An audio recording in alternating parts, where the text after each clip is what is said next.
મૌર્યકાળ ઈસવીસન 322 થી 185। પ્રશ્ન નંબર 1, ગુજરાતના ઇતિહાસની પ્રમાણિત માહિતી ક્યારથી મળે છે? જવાબ: ચંદ્રગુપ્ત મૌર્યના સમયથી અથવા મૌર્યકાળથી। પ્રશ્ન નંબર 2, પુરાણો અનુસાર ચંદ્રગુપ્ત મૌર્ય કઈ જ્ઞાતિના હતા? જવાબ: શૂદ્ર। પ્રશ્ન નંબર 3, ચંદ્રગુપ્ત મૌર્યએ કોની મદદથી મગધ પર સત્તા સ્થાપી? કૌટિલ્ય ચાણક્ય। કૌટિલ્યનું મૂળ નામ શું હતું? વિષ્ણુગુપ્ત। પ્રશ્ન નંબર 5, બૌદ્ધ અને જૈન ગ્રંથોમાં ચંદ્રગુપ્ત મૌર્યને કઈ જ્ઞાતિના ગણાવ્યા છે? જવાબ: ક્ષત્રિય। ચંદ્રગુપ્ત મૌર્યએ જૈન ધર્મની દીક્ષા કોની પાસેથી લીધી હતી? જવાબ: ભદ્રબાહુ। ચંદ્રગુપ્ત મૌર્યનું રાજ્ય દક્ષિણમાં ક્યાં સુધી વિસ્તરેલું હતું? તાપી નદી સુધી। ચંદ્રગુપ્ત મૌર્યએ ઉપવાસ દ્વારા શરીર ત્યાગ ક્યાં કર્યું હતું? શ્રવણબેલગોલા। ચંદ્રગુપ્ત મૌર્યના સમયમાં સૌરાષ્ટ્રના રાષ્ટ્રીય અથવા રાજ્યપાલ કોણ હતા? પુષ્યગુપ્ત વૈશ્ય। સુદર્શન તળાવ કોણે બંધાવ્યું હતું? ચંદ્રગુપ્ત મૌર્યના સુબા પુષ્યગુપ્તે।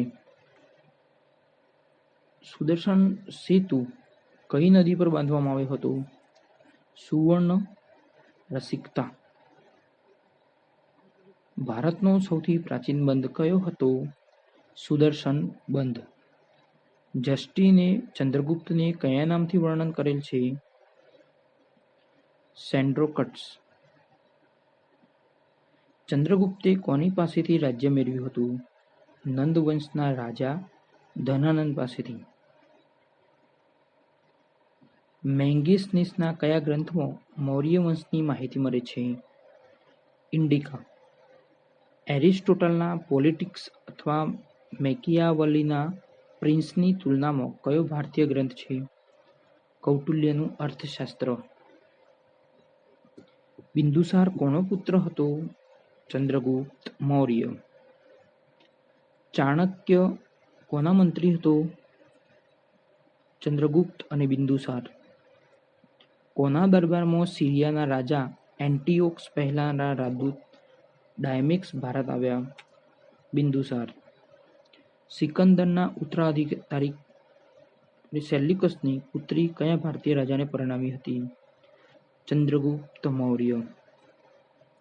મેંગેસનીસ કોના રાજદૂત હતા? કોના દરબારમાં આવ્યા હતા? સેલ્યુકસના રાજદૂત અને ચંદ્રગુપ્ત મૌર્યના દરબારમાં। બૌદ્ધ ધર્મના અભ્યુદયમાં જે સ્થાન રાજા અશોકનું છે તે સ્થાન જૈન ધર્મના અભ્યુદયમાં કોનું છે? રાજા સંપ્રતિ। મૌર્ય રાજા અશોકના સમયમાં સૌરાષ્ટ્રનો સુબો રાજ્યપાલ કોણ હતો? દુશાસન। બિંદુસાર કયા સંપ્રદાયનો અનુયાયી હતો? આજીવક। ભારતના ઇતિહાસમાં સૌ પ્રથમ નહેર બંધાવનાર કોણ હતો? અશોકના સમયમાં તેનો સુબો દુશાસન।